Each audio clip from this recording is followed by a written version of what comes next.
Bonsoir à tous. Déjà, je suis très heureux d'être là. Seule chose qui puisse me déranger, c'est votre température à l'extérieur. Je vous assure, c'est un congélateur chez vous. Hein. Mais un congélateur. Là, j'ai vu le vent avant. Moi, j'étais congelé. Je regardais comment j'avais chez moi. Il y avait 30 degrés. Ça fait du bien, je vous assure. Mais j'aime être là, c'est de la famille. Amen. En tout cas, voilà, je veux juste vous emmener les salutations aussi de la Guyane. Donc, l'œuvre de Dieu là-bas se compose. Il y a 2 églises à Saint-Laurent-du-Maroni.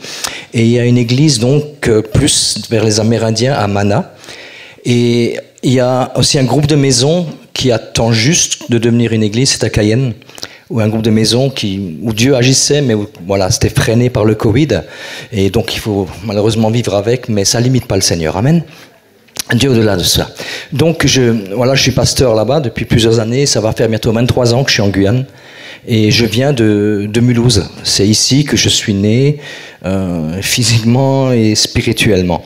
Donc, juste pour introduire, parce que le message, c'est la corrélation qui est entre la prière et la foi. La prière doit aussi emmener la foi. Souvent, on prie, vous savez, parce qu'on a des besoins. Et c'est vrai que souvent, on dit, mais il faut que tu crois pour prier. Et puis, alors, on va matraquer des gens aussi à coups de versets. Mais je crois que, justement, Dieu permet des situations qu'à travers la prière, la foi puisse grandir en nous. Amen. Alors, vous savez, pour ma propre vie, moi, je ne suis pas né avec une Bible dans la main. D'accord ? Je me droguais à l'héroïne. Je faisais 10 piqûres d'héroïne par jour. Je ne sais pas si tu imagines, j'étais un junkie. Et j'ai vécu des choses assez carton, mais où la gloire de Dieu s'est manifestée. Un jour, alors pour être court, parce que je ne vais pas faire tout le témoignage, mais pour être court, j'avais pris la décision un jour de me faire baptiser parce que je venais de vivre un miracle. Mais je me droguais encore. Et là, alors je ne dis pas la repentance, hein, j'espère que la repentance, la vôtre n'était pas comme la mienne. Hein. Je me suis dit, tiens, un petit shoot, le dernier. Comme je vais me faire baptiser, je vais devenir sage. Hein. Et puis là, je suis à un endroit et je prépare ma seringue. Et au moment où je prépare ma seringue, j'avais pris, à l'époque c'était en francs, j'ai pris une dose à 100 francs. Et je vous assure que pour moi, 100 francs, c'était pour une dent creuse. C'était rien. Et je prépare ma seringue. Et là, j'entends une voix, mais audible, hein, qui me dit, fais attention, fais attention. Je me retourne, je dis, hein, il n'y avait personne. Je dis, oh, tu as pété un boulon. Et puis bon, je prépare cette seringue. Et là, quand je veux me piquer, je mets la seringue dedans. Là, c'est plus une voix, mais une pensée qui me dit, fais attention, fais attention. Et puis, allez, j'envoie, et au moment où j'envoie, bam, overdose. Et là, j'étais couché, donc moi, je ne peux pas te certifier le temps, d'accord, parce que moi, j'étais raide. J'étais couché, et en fait, il y avait le couple chez qui j'ai fait l'overdose a crié à l'étage au-dessus, Michel, Michel, Michel. Il y avait un chrétien, mais écoutez, je vais quand même vous dire quelque chose. C'est que Michel était un chrétien rétrograde. Il était autant chargé que moi. Il carburait à plusieurs boîtes de comprimés par jour. Mais il y a une chose qui n'est pas limitée, c'est la puissance de Dieu. La parole de Dieu n'est pas limitée. Le Seigneur n'est pas limité. Et là, il est descendu, il a dit, Gilou, au nom de Jésus, respire. Et à ce moment-là, ça faisait une vingtaine de minutes que j'étais par terre. Mon cœur ne battait plus, je ne respirais plus, j'étais noir, bleu dans le visage. J'ai fait ça, je me suis levé. Je me suis levé. Et là, j'ai fait poumon déchiré, œdème pulmonaire. J'ai commencé à cracher du sang, à vomir du sang. Alors bien sûr, ils m'ont emmené chez un toubib à Fatsat, c'était fermé, ils ne pouvaient rien faire. Ils m'ont emmené à l'hosto à Fatsat et là, ils me font une radio. Et cette radio, tu voyais carrément le poumon déchiré. Et là, je dis à l'infirmière, je vais mourir. Elle me dit non, non. Mais dans les yeux, tu voyais que c'était oui. Mais si Dieu te ramène à la vie, c'est pas pour te laisser mourir. Mais ça, moi, je le sais pas. D'accord ? Ça, moi, à ce moment-là, je le sais pas. J'étais en train de baliser, mais grave. Et donc, ils m'ont transporté au Azerain.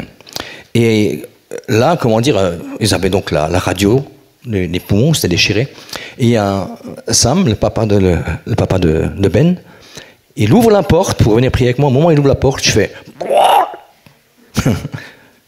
C'était pour lui souhaiter bienvenue. Je crache du sang. Et là, il vient, il prie avec moi, il m'impose les mains au nom de Jésus.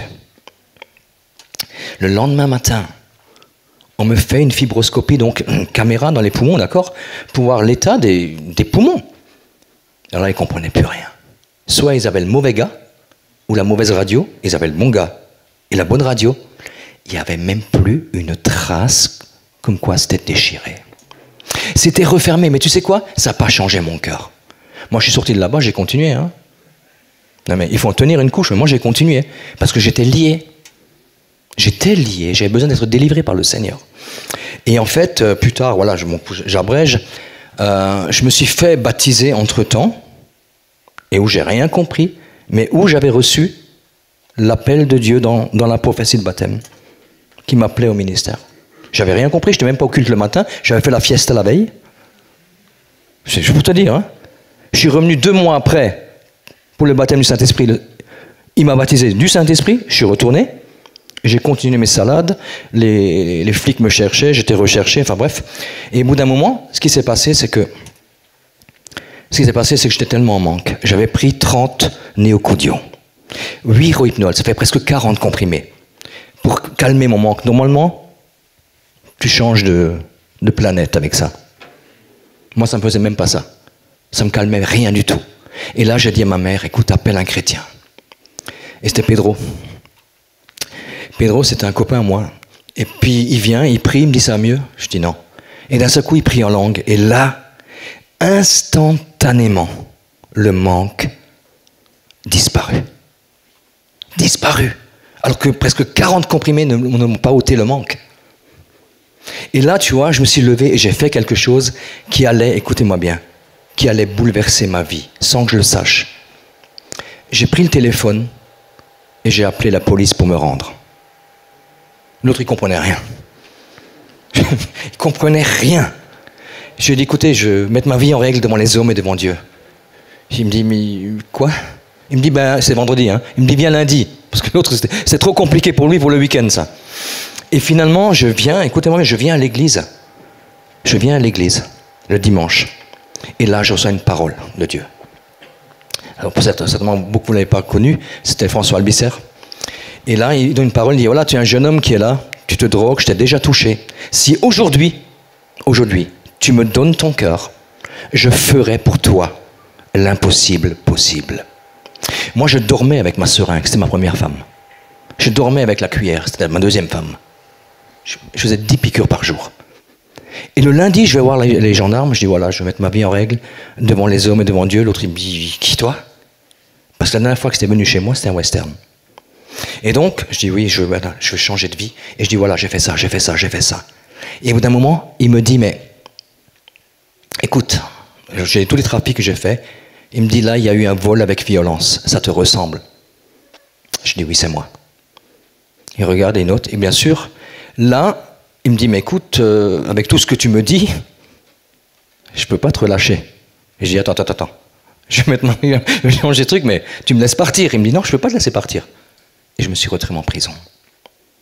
Et c'est pour ça que je commençais ce message par là. Je ne connaissais rien de la Bible. Dieu m'avait appelé le jour du baptême. Il m'avait demandé ce qu'il m'avait dit.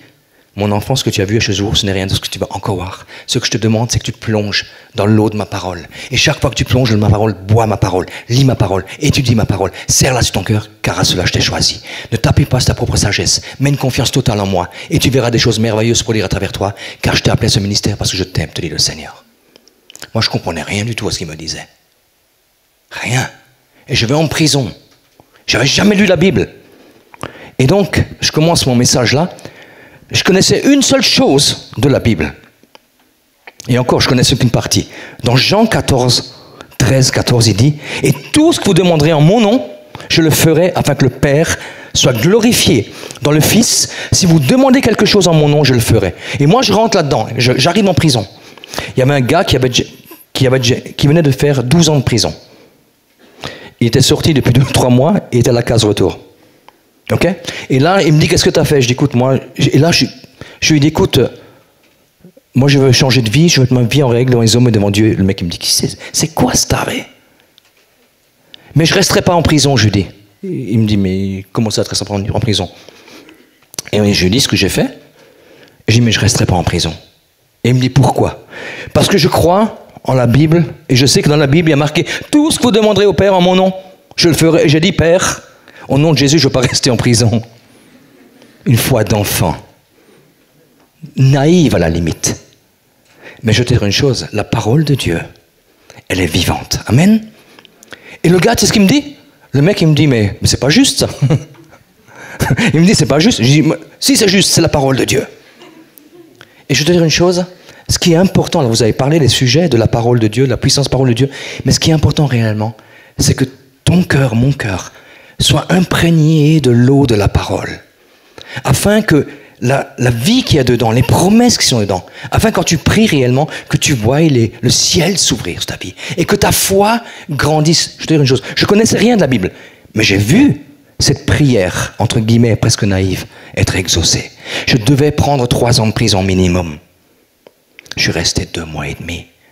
Plus quelques mois de semi-liberté que j'ai fait après. J'ai vu Dieu m'ôter, changer ma vie, m'ôter les amendes douanières à travers la prière. On me réclamait 600 000 francs à l'époque. Je n'avais pas une thune en poche, pas 10 balles. J'ai vu Dieu me gracier. J'ai vu la puissance de Dieu à travers la prière. Un jour, avant de partir pour la Guyane, tu sais, j'avais signé comme cautionnaire. Et donc, j'avais signé comme cautionnaire. Et là, c'était 25 000 francs à l'époque, c'est passé à 50 000. Alors, moi, j'étais toxico. Okay, j'ai signé pour des toxicos. Alors, quand tu es toxico, tu n'en as rien à faire. Mais le jour où tu vas vers Jésus et que tu mets en règle, là, il faut régler. Et puis, j'étais là et un jour, ça m'est tombé dessus et je commençais, je payais 800 francs par mois. Sur les 800 francs par mois, 500 allaient pour les intérêts. J'en aurais eu, je ne sais pas pour combien d'années. Et je priais. Et d'un seul coup, avant que je parte pour la Guyane, quelqu'un m'appelle et me dit, Gilou, je t'offre 50 000 francs. Là, tu prends le téléphone pour voir si tu es réveillé ou pas. On m'a donné 50 000 francs. La banque a accepté. La banque a accepté de laisser tomber tous les intérêts. J'étais libre financièrement. Amen. Et du moment que tu as donné ta vie à Jésus, le Saint-Esprit de Dieu vit en toi. Amen. Il vit en toi. Crois-le. Ne regarde pas à ta vie. Crois simplement que quand tu pries, le ciel va s'ouvrir. Mais le ciel va s'ouvrir afin que ta foi soit fortifiée. Afin que ta foi soit fortifiée. Il a dit, c'est un verset que j'aime beaucoup, 2 Corinthiens 13, verset 13. C'est un de mes versets vraiment que j'aime beaucoup dessus. Pourquoi? Qu'est-ce qu'il a dit là-dedans? Il a dit que la grâce du Seigneur Jésus-Christ, l'amour de Dieu et la communication du Saint-Esprit soient avec vous tous. Il n'a pas dit que parce que tu es jeune, que la communication ne soit pas avec toi. Vous savez quand est-ce que Paul donne ce verset-là? C'est le dernier verset des épîtres aux Corinthes. Et dans l'épître aux Corinthes, il y a la puissance de Dieu. Dieu agit par des signes, par des prodiges, par des miracles. Mais dans l'église de Corinthe, il y a de l'adultère, il y a de l'inceste, il y a tout ce que tu veux. Donc, c'est une église normale. Excusez-moi. C'est une église normale. Parce qu'on est tous différents, on vient tous avec des bagages différents, on a des vies différentes. Derrière chacune des vies, il y a une histoire qui n'est pas la même, avec des souffrances. Et donc, ça peut entraîner certaines choses. Et là, il dit que la communication du Saint-Esprit soit avec vous tous.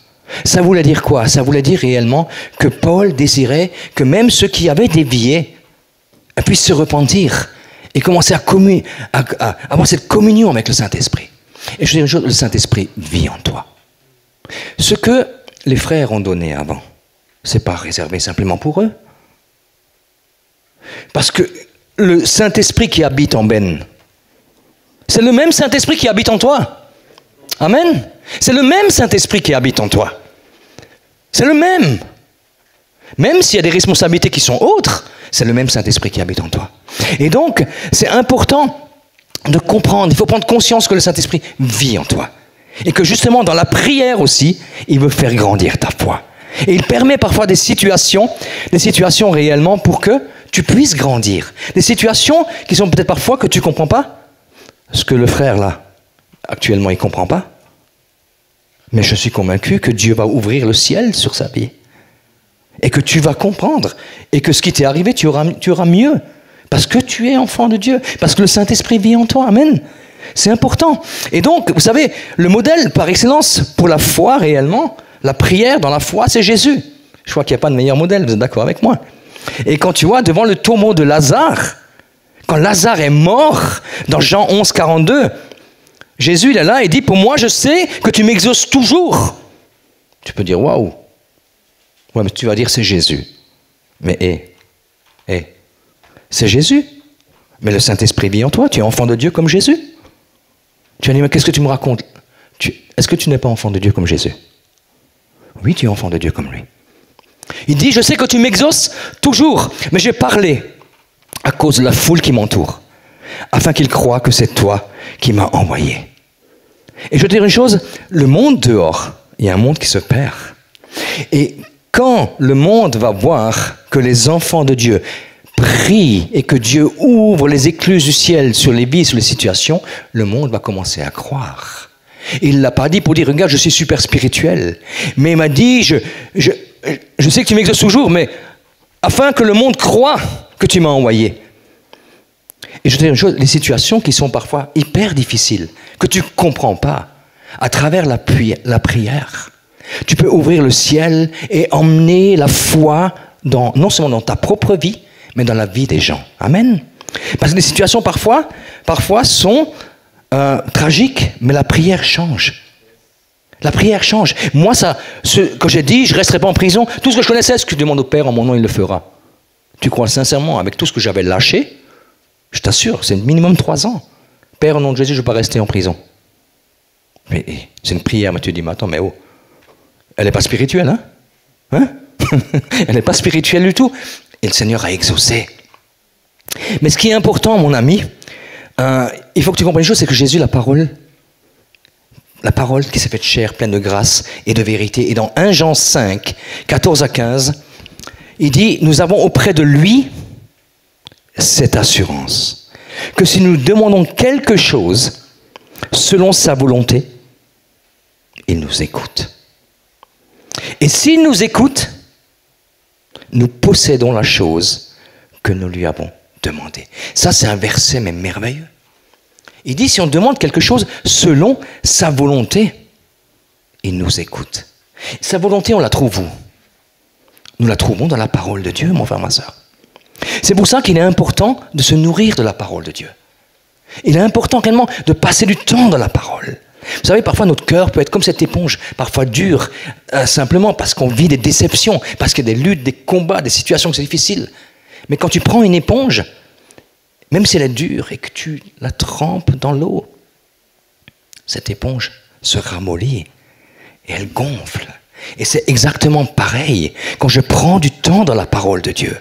À ce moment-là, mon cœur s'ouvre réellement et est inondé de cette eau vive de la parole de Dieu. Et les promesses qui sont dans la parole de Dieu, elles sont pour toi et pour moi. Elles ne sont pas simplement pour Ben. Elles sont pour toi et moi. Pour chacun d'entre nous. Mais il faut connaître le testament que Jésus-Christ a laissé. Alors je veux t'encourager à prendre du temps dans la parole de Dieu. Pour que ta foi puisse grandir. Amen. C'est quelque chose d'important. C'est important, vous savez, peut-être il y a des situations, parfois on ne sait pas comment prier. Ou alors on prie, on demande à Dieu de faire des choses, mais qui ne sont pas forcément conformes à sa volonté.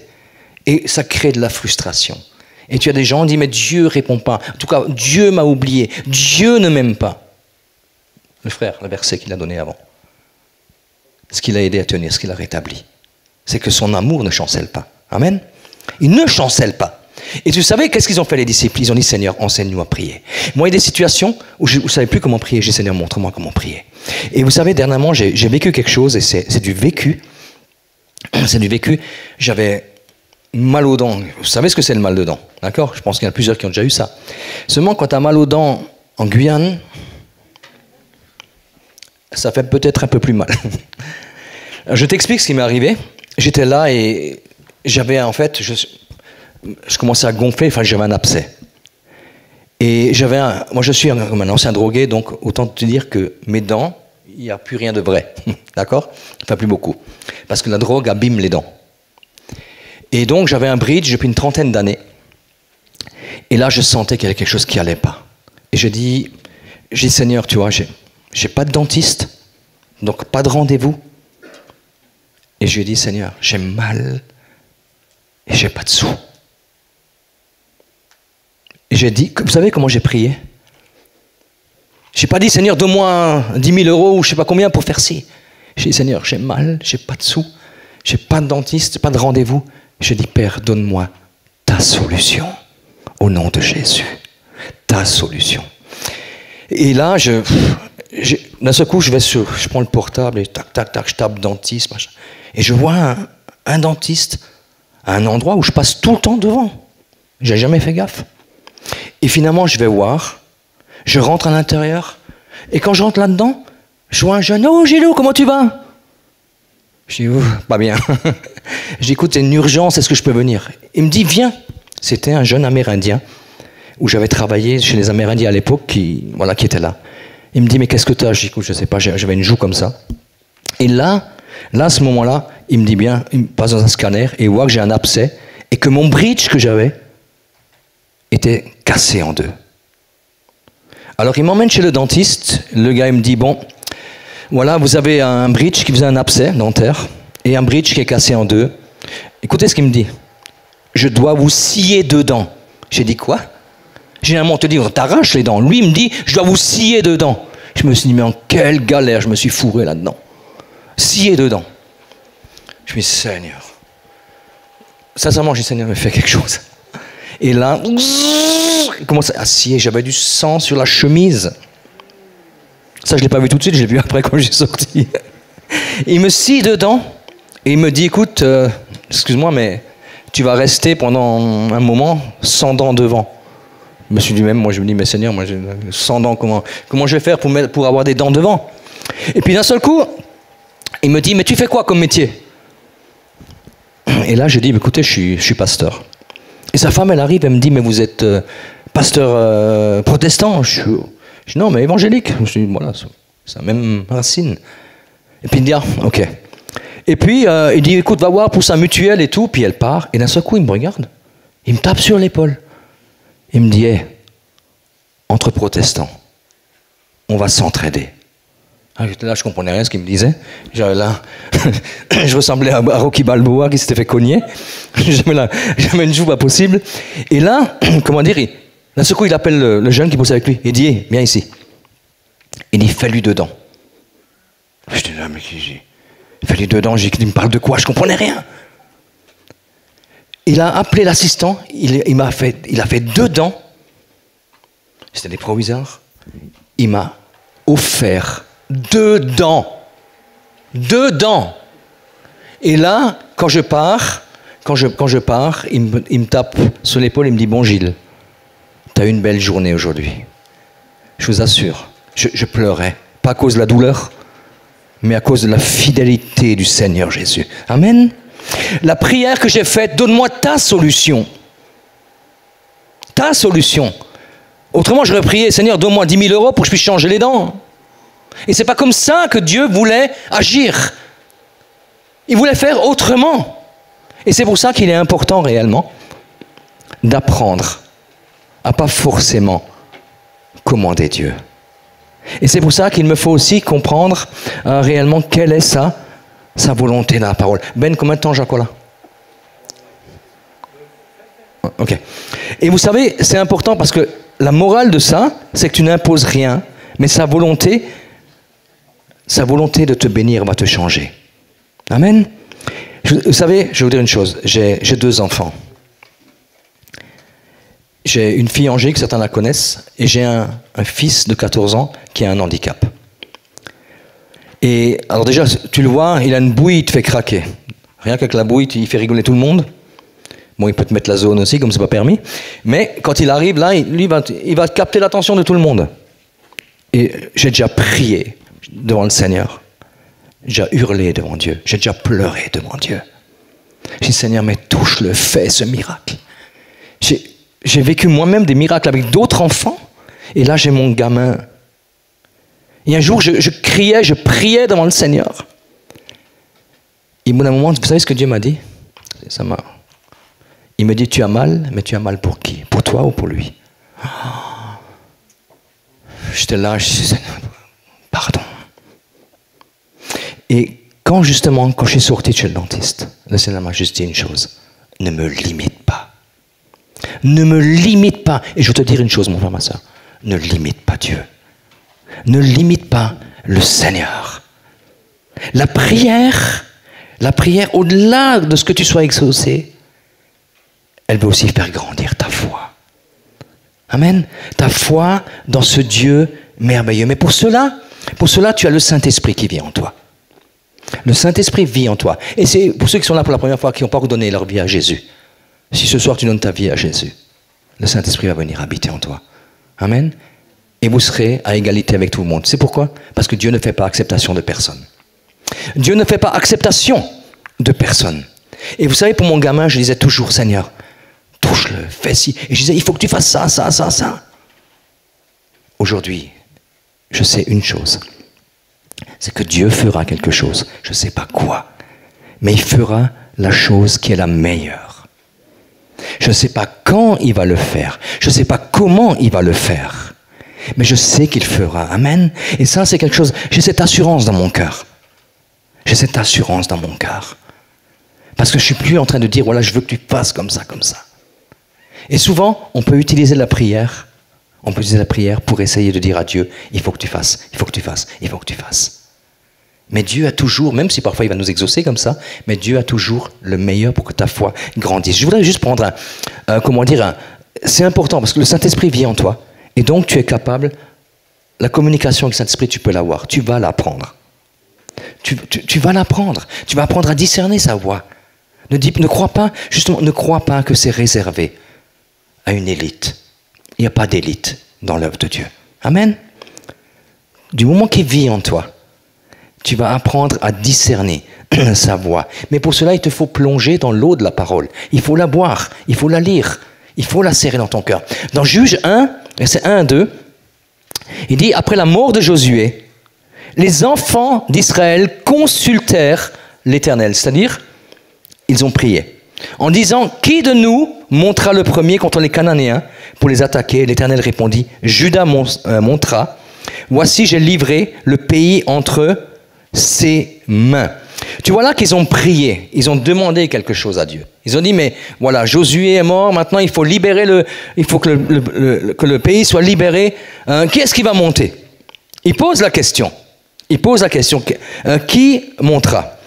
Et en fait, Dieu il dit, c'est Juda qui montera. Il dit, c'est lui qui montera. Et en fait, Juda veut dire louange. Et vous savez, quand vous louez le Seigneur, il se passe des choses. Il se passe des choses, parce que la Bible dit que Dieu siège au milieu de la louange de son peuple. Parfois, il faut simplement louer. Simplement en louant, tu verras Dieu agir. Te donner simplement, parce que la présence de Dieu va venir, va se manifester. Je t'ai réjoui pour toutes les paroles qu'il y avait.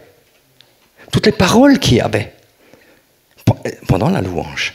Et là, il dit, c'est Juda. C'est Juda qui va monter. Et regarde au verset 3. Dieu donne, c'est pour ça qu'il est important de connaître la parole de Dieu et de chercher cette communication avec le Saint-Esprit. Ne dis pas, je suis trop jeune dans la foi. C'est pas vrai. Du moment que le Saint-Esprit vit en toi, il va t'enseigner, il va t'apprendre à discerner sa voix et à comprendre sa volonté. Amen. Dans la mesure où tu prends le temps de lire la Bible. Dans la mesure où tu prends le temps de lire la parole de Dieu. Regarde s'il te plaît le verset 3 juste. Et Juda dit à Siméon, son frère, monte avec moi dans le pays qui m'est échu par le sort, et nous combattrons les Cananéens, j'irai aussi avec toi, dans celui qui est tombé en partage, et Siméon alla avec lui. Dieu ne lui a jamais dit ça. Dieu ne lui a jamais dit cela. Alors que Dieu était avec lui, Dieu lui avait dit à Juda, c'est lui qui montera. Et lui, qu'est-ce qu'il fait? Il dit à Simon, monte avec moi. Qu'est-ce que je veux te dire par là? C'est-à-dire par là, c'est que les choses que Dieu te dit dans la parole, prends-les simplement. Ne t'appuie pas sur l'homme. Ne t'appuie pas sur l'homme, sur les circonstances, mais tu seras peut-être plus fort avec un tel. C'est ce qui s'est passé. Dieu lui a dit, je suis avec toi. C'est Judas qui monte. Lui, il désobéit, il dit à son frère, viens avec moi. Et Dieu, quand Dieu nous parle, on veut parfois un soutien dans la chair, dans le raisonnement. Je veux dire une chose, on n'impose pas notre volonté à Dieu dans la prière. On n'impose pas ces choses-là. Et vous savez quoi? Quand Dieu répond, ce n'est pas les circonstances qui vont influer Dieu. Les circonstances pour Dieu, c'est rien du tout. Lui, quand il lui a dit maintenant tu vas monter, il a voulu, c'est pourquoi? Parce qu'il a vu qu'il y avait des chars de fer. Il a voulu un appui dans la chair. Il a voulu un appui dans la chair. Alors que quand tu prends la parole de Dieu, parfois, comment dire, Dieu va te mettre des choses sur ton cœur. Attache-toi à ce qu'il te dit. Amen. À ce qu'il te dit. Je ne vais pas entrer en détail, mais vous avez l'histoire de l'Église qui est attachée à ça. Une vision que Dieu a donnée à Papa Jean. S'il avait pris la chair comme appui, personne ne serait là aujourd'hui. N'est-ce pas? Personne ne serait là. Et en fait, tu vois là, au verset 4, Judas monta et l'Éternel livra entre les mains les Cananéens, les Phérésiens, et ils bâtirent 10 000 hommes à Bérec. Ok, ils ont gagné, tu dis, tu vois, ça change rien, ils ont gagné. Mais quand tu lis le verset 19, l'Éternel fut avec Judas, et Judas se rendit maître de la montagne, mais il ne put chasser les habitants de la plaine parce qu'ils avaient des chars de fer. Il a dit là, tu vois, ils n'ont pas pu chasser les habitants parce qu'il y a des chars de fer, et pourtant Dieu était avec. Vous savez pourquoi? Parce que Dieu a dit à Judas, monte, il n'avait jamais dit à Siméon d'aller avec. Ça veut dire que ce qui est important, que tu oses croire que le Saint-Esprit vit en toi. Et que le Saint-Esprit va te donner des paroles réma dans la Bible, sur lesquelles tu peux t'appuyer dans des situations qui paraissent parfois invraisemblables, qui peuvent paraître difficiles. Des situations que tu crois, mais non, mais c'est trop grand pour que Dieu résout. Et Dieu va te donner quelque chose. Moi, à l'époque, quand je suis parti pour la Guyane, je vous assure, quand je suis parti pour la Guyane, j'ai tout fait pour ne pas y aller. Putain, j'étais bien ici, moi. Moi, j'étais bien ici, quand Dieu m'a dit de partir. Et un jour, vous savez ce que j'ai fait? Quand Dieu m'a dit de partir, c'était le pire moment de ma vie. Je venais de divorcer. Je sortais de prison, je venais de divorcer. J'ai perdu mon travail. Alors, j'ai perdu mon travail, je ne comprenais pas. Et c'est là que Dieu m'a dit de partir. Et vous savez comment j'ai prié, je vais vous le dire, parce qu'on parle de la prière. Alors aujourd'hui, je ne le ferai plus. Mais quand Dieu m'avait montré, il m'avait dit, je te montrerai le chemin à suivre. Je perds tout ça. Je vais là, j'ai tellement mal. Je vais chez Bertrand. Bertrand, il prie avec moi. Il me dit, Gilou, j'ai une pensée pour toi. La Guyane. Je dis, mais je ne savais même pas où c'était la Guyane. Non mais véridique, hein. Et puis j'avais pas envie d'entendre ça. Et je suis parti. J'étais fâché. Mais j'étais fâché. Et 2-3 jours, parce que Bertrand, au-delà de mon frère, c'était mon ami. 3 jours après, je lui dis, Bébert, prie pour moi. Ça n'a toujours pas. Il me dit, Gilou, excuse-moi, j'ai toujours la même pensée pour toi, la Guyane. Je dis, mais qu'est-ce que tu veux que j'aille en Guyane? Et là, je suis allé voir Sam, le papa Amen. Je lui dis, écoute Sam, voilà ce qui m'arrive, j'ai besoin de bouger, je viens de perdre mon travail, je viens de divorcer, je viens de machin, enfin bref. Il me dit, tiens, il me donne un numéro de téléphone, j'appelle. Et finalement, je vais en Guyane. 5 semaines. Et là-bas, j'étais comment dire, dans un appartement. Je dis, Seigneur, si tu veux que je revienne ici, donne-moi ta paix. Et c'est la seule fois que j'ai vécu ça. Un manteau de paix qui est descendu sur moi. Un manteau de paix. J'ai dit, ok. Écoutez-moi bien. Je suis revenu au bout de 5 semaines. Le lendemain, j'ai retrouvé le travail que j'avais perdu. Le lendemain. Et donc là, je vais continuer à travailler. Et puis, petit à petit, je me prépare à aller en Guyane. Et là, on me prête un appartement. C'est Eric Toumieux qui partait au Sénégal qui me prêtait son appartement pour économiser. Et puis finalement, il y avait, plus que le temps approchait pour partir, moins que j'avais envie d'y aller, plus que je flippais. Mais grave, hein.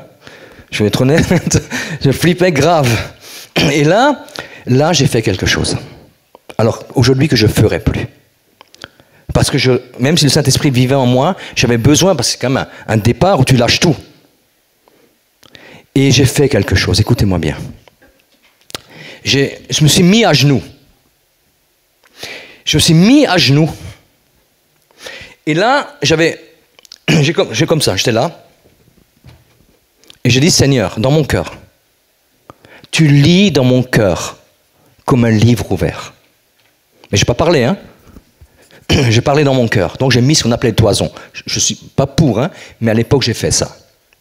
Et j'ai dit, j'étais là à genoux, j'ai dit, Seigneur, je veux que l'Allemande de l'Est, à qui j'ai témoigné, à la rue du Sauvage, je veux qu'elle se fasse baptiser tel et tel jour. Je n'avais jamais vu cette personne. La seule fois que je l'avais vue, c'était ce jour-là, je lui ai parlé. Parce que je voulais parler en Guyane. Okay, et je lui ai dit, je veux que ma voiture soit vendue 16 000 francs, le premier qui vient et pas le deuxième. D'accord? Et j'ai dit, si c'est deux, toujours dans mon cœur, hein, si ces deux choses ne se réalisent pas, moi, je ne bouge pas. Je ne bouge pas. Je ne voulais pas y aller. Et d'un seul coup, je mets ma voiture dans le PAM. Je mets ma voiture dans le PAM. Et là, on m'appelle à 10 h le soir. 10 h le soir. Il me dit, monsieur, est-ce qu'on peut voir votre voiture? J'ai 10 h le soir, moi je dors. Et puis je dis oui. Et un couple qui arrive, combien vous la vendez? J'ai dit 16 000 francs. Et la femme me dit, non, non, on n'a que 15 000. Et moi je suis là, j'irai pas en Guyane. Je suis allé me coucher heureux. Le lendemain, il me retéléphone. C'était les mêmes. C'était toujours les premiers, c'était les mêmes. Il me dit, bon, écoutez, on a réfléchi, on vous prend votre voiture. Je dis, excusez-moi, je vous dis ce que j'ai dit à l'époque. Hein. Je dis, purée, je suis pas dans la merde, j'ai plus de bagnole. Excusez-moi, hein, voilà. Je vais être honnête. Voilà, j'ai plus de bagnole. Et d'un seul coup, le samedi, écoutez-moi bien, il y a un frère qui s'appelait Karim, avec qui je partageais l'appartement. Il me dit, Gilot, tu sais, la fille, là, l'Allemande de l'Est, Christine, tu sais, celle qu'on a témoigné, là, à qui on a prié. Je dis, oui. Il me dit, elle va se faire baptiser le 24, c'est super, hein. J'étais... Qu'est-ce que c'est que cet embrouille? Je dis, mais qu'est-ce que c'est que cet embrouille? Et là, j'ai rien dit à personne, hein. Vous savez ce que j'ai fait? Là, j'ai pris des billets d'avion. J'ai pris un billet d'avion. J'ai pris un billet d'avion. Et j'ai pris, ce que je ne savais pas, écoutez-moi bien, je ne savais pas que chez Air France, un aller-retour, c'est moins cher qu'un aller simple. J'ai pris un aller simple. Ça va me plus cher. J'avais pris l'aller-retour, je serais rentré. Et Dieu le savait aussi. Et j'ai pris donc ces billets. Et à ce moment-là, j'ai pris le billet parce que Dieu m'avait répondu. Clairement. Mais là, je vais dire une chose. J'étais au groupe GAD, groupe d'anciens drogués, qui est à l'église. Et il me dit, tiens, mais comme tu vas partir, Gilou, ben, on va prier pour toi. Et là, au moment, Jérémie était là-bas, Bertrand, Claude Gréder. Et Jérémie était persuadé que Dieu allait me parler. Il avait emmené un magnétophone. Il prie pour moi, il me bénisse, et moi je pars. Et au moment où je vais partir, il y a Bertrand qui dit, hey, Gilou, attends. Une pensée de Dieu pour toi. Et là, il me dit, Dieu t'a vu dans ta détresse. De ta détresse, il t'a retiré parce qu'il t'a aimé. Dieu te dit, je t'envoie, ne crains point. Tu as des doutes dans ton cœur par rapport à ce départ, des craintes dans ton cœur par rapport à ce départ. Mais Dieu te dit, je t'envoie. Dans un premier temps dans ta vie, je vais continuer le travail que j'ai commencé dans ton cœur. Je ferai cela le premier temps dans ta vie et après je t'utiliserai. Tu verras le nombre d'âmes qui se trouvent en moi dans la mesure où tu me fais confiance. Ne t'inquiète pas, car je t'envoie. C'était clair. Mais quand je suis parti, je savais là que c'était Dieu. Mais c'est toujours pas facile. Je ne savais même pas où j'allais dormir. L'humour de Dieu, c'est quand j'arrive à l'aéroport à Cayenne. C'était un ancien inspecteur de police à la retraite qui m'attendait pour m'héberger. Si moi un jour tu m'aurais dit qu'un flic m'héberge, je pense qu'on n'aurait pas été OK. Qu'est-ce que je veux te dire par là? Je veux te dire par là que la prière, dans le conseil de sa volonté, va faire grandir ta foi. Je vais laisser le reste. Je voudrais qu'on puisse simplement, je ne vais pas être trop long, mais qu'on puisse vraiment prier. Que tu sois conscient réellement. Je vais laisser le reste du message. Juste une chose. Le Saint-Esprit vit en toi. Et peut-être tu te dis, oui, mais ça c'est toi qui as... Écoute-moi bien. La parole de Dieu déclare que Dieu ne fait pas acceptation de personne. Peut-être que tu as une vie, je ne connais pas ta vie. Je ne la connais pas. Ta vie est peut-être brisée. Tu dis, mais moi, Dieu peut pas. Je ne peux pas vivre ça avec Dieu. Si, tu peux vivre ça avec Dieu. Quelle que soit ta vie. Au-delà de ma propre vie, de la drogue, j'ai une histoire derrière encore plus profonde que tu ne peux imaginer. Encore plus profond que tu peux imaginer. Peut-être tu te dis, mais moi tu sais pas d'où je viens. Et Dieu ne peut pas m'utiliser comme il vous utilise vous. Ça c'est un mensonge du diable. Parce que pour le Seigneur, c'est faux. Dieu prend les choses folles du monde pour confondre les sages. Amen. Il prend les choses folles du monde pour confondre les sages. Vous savez, juste pour te dire une chose, la prière parfois, et Dieu va t'inspirer à prier dans sa volonté. J'étais dans je ne sais plus où, dans une réunion de jeunes, mais je ne sais plus le nom. Et c'était quelque temps avant que je parte pour la Guyane, et je crois que je n'avais même pas encore reçu le truc pour partir. J'étais là, dans un truc de jeunes. Et je prie. Alors je ne te dis pas, la prière, tu te dis, oh là, quelle humilité dans la prière. Et je prie, je dis, Seigneur, je dis, je vous le dis, mais sincèrement, vous allez comprendre, c'était dirigé, c'était conduit. Je dis, Seigneur, envoie-moi aux extrémités de la terre. Non, envoie-moi et envoie-moi aux extrémités de la terre pour prêcher ta parole.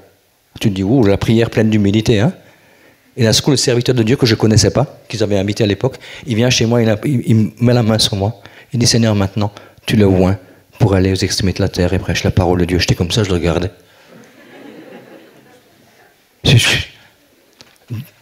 Dieu veut t'emmener dans une dimension nouvelle, parce que le Saint-Esprit vit en toi.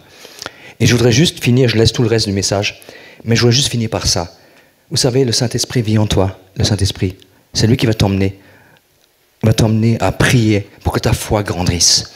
Mais pour cela, il faut que tu sois conscient que le Saint-Esprit vit en toi. Il y a eu des paroles, je crois que le frère là qui a donné une parole avant, où Dieu nous corrige, d'accord? Parce qu'il y a des choses qui doivent partir dans nos vies. Et si tu veux rentrer dans cette dimension, il faut que tu sois conscient que lui vit en toi. Et je finis juste par ce verset-là, et moi prie après. Dans Éphésiens 4, versets 30 à 31. Il dit, n'attristez pas le Saint-Esprit de Dieu par lequel vous avez été scellés pour le jour de la rédemption. Il dit que toute amertume, toute animosité, toute colère, toute clameur, toute calomnie, toute espèce de méchanceté disparaissent du milieu de vous. Soyez bons les uns envers les autres, compatissant, vous pardonnant réciproquement, comme Christ vous a pardonné, mon frère, ma sœur. Tu sais ce que c'est la base? La base, c'est ça. La base, elle est là. Si tu dis Saint-Esprit, moi je veux prendre conscience que tu vis en moi. Et ce soir, peut-être je prends conscience que tu l'as attristé, peut-être. Et tu te dis, mais et tu peux être là, et tu sais, parfois tu entends les témoignages, et parfois tu peux même ressentir, excuse-moi, de la jalousie. Parce que tu dis, mais un tel, il est béni, il a reçu, et moi je ne reçois pas. Et je te dis une chose, Dieu ne fait pas acceptation de personne. Qui que tu sois, mon frère, ma soeur. Et Dieu a des projets pour vos vies. Dieu a besoin de la jeunesse. Dieu a besoin d'une jeunesse qui fasse la différence. Une jeunesse qui brille au milieu des ténèbres. Qui brille au milieu des ténèbres. Je veux simplement te demander ce soir qu'on puisse prier vraiment. Simplement que le Saint-Esprit puisse nous montrer réellement. Nous montrer réellement les choses peut-être, et ça a été confirmé dans une parole, des choses que je dois lâcher. Des choses que je dois lâcher. Et parfois, je vous assure, il y a des choses qu'on doit lâcher. Il y a des choses qu'on doit lâcher. Et je t'assure, tu ne perds rien en les lâchant. Au contraire, tu vas voir ta foi grandir. Et quand tu vas commencer à prier selon le conseil de la parole de Dieu, tu vas voir le ciel s'ouvrir sur ta vie. Et comme Jésus a dit, je sais que tu m'exauces toujours, mais je te loue afin que les autres voient. Et je te dis une chose, dehors, dehors, tu pourras parler de ce que Dieu a fait pour toi. Pas de ce que Dieu a fait pour l'autre, mais de ce que Dieu a fait pour toi. Mais la base, je suis conscient que le Saint-Esprit vit en moi. Amen. Conscient aussi peut-être que je l'ai attristé. Vous savez, il y a des choses où il faut lâcher. On va prier, mais je vais vous dire ça. Parce que la repentance est la base de tout. Moi-même, j'ai dû aller, je n'étais pas con forcément, je n'ai pas réalisé quand je me suis rendu à la police. Mais des choses que Dieu m'a dit de faire encore après. Que Dieu m'a dit de faire encore après. Un jour, j'étais encore semi-liberté en prison, je prie le matin. Et Dieu me parle, il me dit, tu vas à tel endroit, tu demandes pardon et tu leur demandes combien tu leur dois. C'était un magasin, j'avais piqué, mais alors, je les ai dévalisés. Et alors combien je dois, je me dis, écoutez-moi bien, je fais du stop de Mulhouse. C'était à Masevaux. Personne ne m'emmène, je ne la connais pas. Et tu as des feux à Masevaux, généralement, quand tu fais du stop, les gens ils t'arrêtent au feu. Soit il est rouge, soit juste après. Et là, je dis rien. Et dans mon cœur, je dis, t'es sûr, Seigneur, que je vais aller là? Le gars, il roule, il me lâche devant le magasin. Je dis, ok, j'ai compris, j'y vais. Et je suis allé là-bas, j'ai dit, écoutez, voilà, j'ai changé de vie, je suis chrétien. Je suis chrétien. Et je vous ai beaucoup volé. Le mec, il me regarde, il me dit, pardon? Comprenait pas trop ce que je lui disais. Il me dit, ah oui, je me rappelle de vous. Ah, bon, c'est déjà. Je dis, mais écoutez, voilà, je vous demande pardon. Je ne peux pas vous dire tout ce que je vous ai volé. J'en ai pris beaucoup. Mais dites-moi combien je vous dois, ce que je peux vous donner dans mes moyens. Il m'a donné une somme, je lui ai donné. J'ai pu donner des évangiles, des films de la vie. J'ai pu lui parler. Cet homme était touché, je ne l'ai plus jamais revu. Il y a des choses peut-être que Dieu va te demander de faire. Amen. Est-ce qu'on veut prier ensemble? Un instant. Ben, on va prier vraiment que le Saint-Esprit nous montre réellement là où je dois lâcher. Mais pour avoir, le but, c'est que la communion grandisse et que ta foi grandisse dans la prière.